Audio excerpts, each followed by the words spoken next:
Welcome back to Solomon's Treasury. I want to take you back in time a little bit. Picture a quiet neighborhood, just a regular street where kids are playing outside. That's where I was. I was just a kid, stick in hand, playing street hockey, not a care in the world. But every single day, like clockwork, something happened that disrupted my little world. It was 5 p.m. The sun is starting to dip. The streetlights are thinking about flickering on, and around the corner comes this car. But not just any car. We're talking about a massive, gleaming, brand new black Cadillac. You know the type, the kind that floats down the road rather than drives.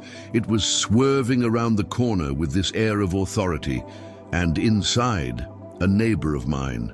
Now, this wasn't just any neighbor. This man was deeply religious. He was an Orthodox Jew, the kind of guy who you knew took his faith seriously. He had the whole look, the demeanor, everything.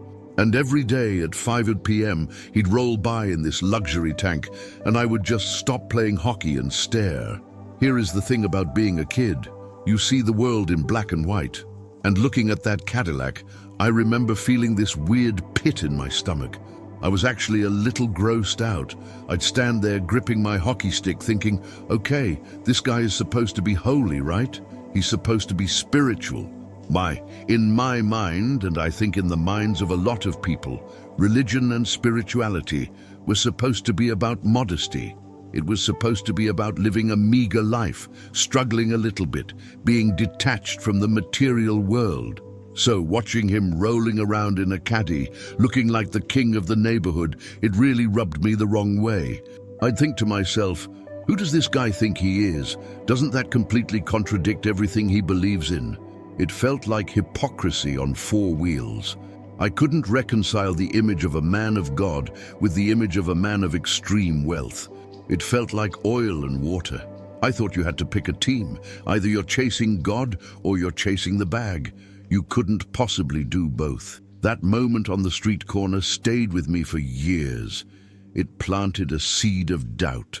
I kept asking myself, isn't that a massive contradiction? Judaism, or any serious spiritual path, talks about a meaningful life. And in my head, a meaningful life didn't include leather seats and premium gas.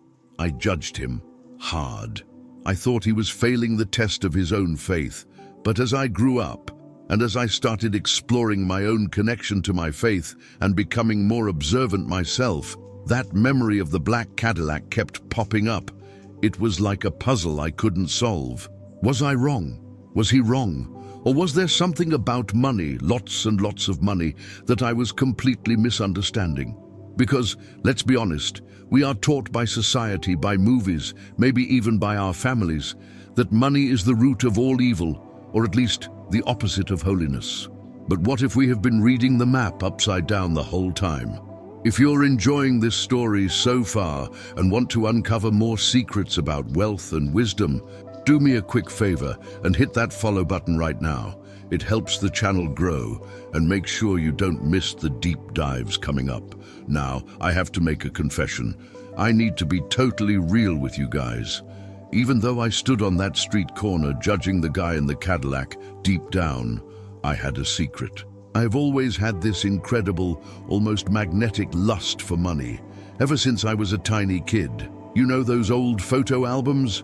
The ones with the sticky plastic sheets where you'd peel it back, stick your Kodak photos in, and smooth the plastic down.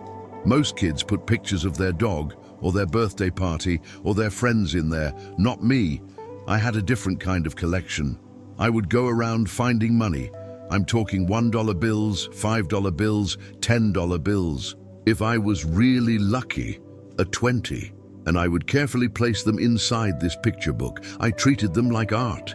I would smooth out the wrinkles on George Washington's face, seal the plastic, and just stare at them. I didn't want to spend it.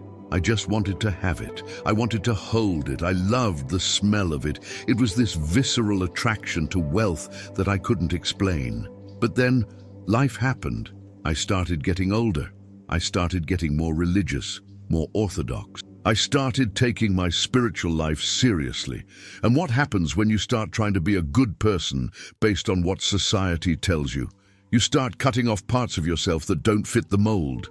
I remembered the Cadillac guy, and I remembered how I judged him. So I looked at my own desire for money, that fire in my belly to build an empire, and I said, this has to go. I pushed it to the side. I shoved it down into the basement of my soul. I told myself that this desire was a contradiction to my Judaism. I convinced myself that if I wanted to be close to God, I had to stop caring about the Benjamins. I had to kill that ambition because I thought it was dirty. I thought it was shallow. I thought it was the opposite of who I wanted to become. So I lived with this friction. On the one hand, I had this natural talent and drive for business, and on the other hand, I had this guilt telling me that using that talent was somehow wrong. It is a heavy burden to carry, walking around feeling like your natural instincts are sins. I spent years in this limbo. I would work, sure, but I felt guilty if I enjoyed the profit too much. I felt like I had to apologize for wanting to succeed. It's like driving with the handbrake on. You're pressing the gas because that's your nature, but you're pulling the brake because that's your conditioning. And the crazy thing is, I know I'm not alone in this. I know there are people listening right now who have felt that exact same thing. You start a business, you get a raise, you hit a financial milestone, and instead of pure joy, there is this little whisper asking, is this okay? Am I becoming greedy? Am I losing my way? It's a paralyzing feeling. It stops you from going all in. It stops you from reaching your potential because you're scared that your potential is actually a trap. I want to ask you a serious question, and I want you to be honest in the comments. Have you ever felt guilty for wanting to be rich? Like, have you ever felt that wanting money makes you a bad person? Let me know below. So, I reached a breaking point. I couldn't take the internal conflict anymore. I needed answers. I decided to call my rabbi. Now, for those who don't know, in the Orthodox world, a rabbi isn't just a guy who gives a sermon once a week. He's a mentor, a guide, someone you go to with the heaviest questions of your life. I picked up the phone, my heart beating a little fast, and I laid it all out. I told him everything. I told him about the picture book with the dollar bills. I told him about the neighbor with the Cadillac. I told him, Rabbi, I have this burning desire to make money, to build wealth, but I feel like it's pulling me away from God. I feel like I need to kill this desire to be a good Jew. I was expecting him to say, yes, my son, you are right. Money is a distraction. Focus on the Torah. Live simply. Be humble. I was ready for the lecture on modesty. But he didn't say that. What he said actually shocked me into silence. He told me something so radical, it completely flipped my worldview upside down. He said, if you don't become rich, then it is a crime. Let that sink in for a second. A crime. I was stunned. I said, excuse me? He continued. He said, look at you. Look at your life. You have all the tools. You understand social media. You have the skills. You have the business knowledge. You have a great business infrastructure behind you. God gave you a specific set of talents. He got very serious and said, for you to just make enough, for you to just make what you need to survive would be a crime against your potential. He was telling me that playing small wasn't humility. It was negligence. I tried to push back. I said, but Rabbi, isn't that a contradiction? Judaism is supposed to be spiritual. How can chasing millions be spiritual? He stopped me right there. He said, you have it completely backwards. He explained that God doesn't give everyone the same desires. Some people want to be scholars, some want to be healers, and some, like me, have a burning desire to create wealth. He said, if God implanted that desire within you to become wealthy, you have a responsibility to hit that target. Think about it like this. Nobody looks at a rabbi and says, hey, you should have a really small, ineffective synagogue. No, they say, build the biggest community possible. Nobody looks at a politician and says, stay a small-town councilman. No, they say, go for the presidency, go for the power so you can make a change. So why, he asked, do we look at a businessman and say, stay poor? If your tool is business, your duty is to be the best at it. Does this idea change how you see your own ambition? Do you think you have a spiritual responsibility to get rich if you have the skills? Tell me your thoughts in the comments. The rabbi then went on to explain the how. How does making money become spiritual? He taught me that the whole point of Judaism, and really the secret of life, is not to escape the physical world to go meditate on a mountain. It's to bring the spiritual into the physical. It's about fusion. He said, we don't run away from the material world. We elevate it. He gave me a very practical formula. He said the bridge between the physical money and the spiritual world is charity, or what we call tzedakah. But it's not just about writing a check. It's about what that check represents. He said, think about how you make your money. It's your blood, your sweat, your tears. It's the stress of the emails, the long phone calls, the text messages, the conferences, the trade shows. All of that is physical energy you expended. Here is the magic trick. When you take that money, which is literally a stored version of your life's energy, and you give away 10% or preferably 20% of it to a good cause, something incredible happens. You aren't just giving away paper, you are retroactively elevating every single thing you did to earn that money. Suddenly, those annoying emails you sent, they are spiritual now because they led to the money that fed a hungry family. That stressful trade show, it's holy now because the profit from it built a school. The Rabbi said, when you give, you are turning the physical money into spiritual energy. Every step of the way becomes elevated. This blew my mind. It meant that my business wasn't a distraction from God. My business was the vehicle to serve God. This perspective shift changed everything for me. It meant there was no contradiction. The desire to be wealthy wasn't coarse or unrefined. It was actually a divine setup. If you have the money, you can support institutions. You can help people who have nothing. You can do things that a broke person simply cannot do. Somewhere along the line, wires got crossed in our culture. People started thinking that being pious meant being powerless. But with wealth, you can do great things. You can be a force for good. My rabbi made me realize that being ashamed of my ambition was actually being ungrateful for the gift God gave me. It's not about hoarding. It's about flow. You earn it, you elevate it, you release it. I'm curious, if you made $1 million this year, but you had to give away 20% of it to charity to make it spiritual, would you do it? Would that deal be worth it to you? Let me know. To really drive this point home, my rabbi told me a famous story. It's about a man named David Chase. Now, David was a titan, very, very wealthy man, incredibly successful. He had all the toys, including a massive, gorgeous yacht. He wasn't just rich, he was super yacht rich. But David was also a deeply committed Jew.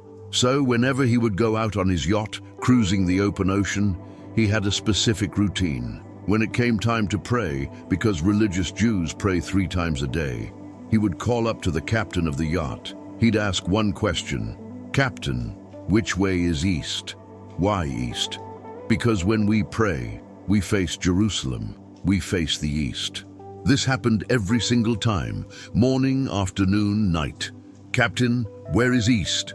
"Captain, bear right, I need east." Eventually, the captain, who was a rough, seasoned sailor and not Jewish, got curious.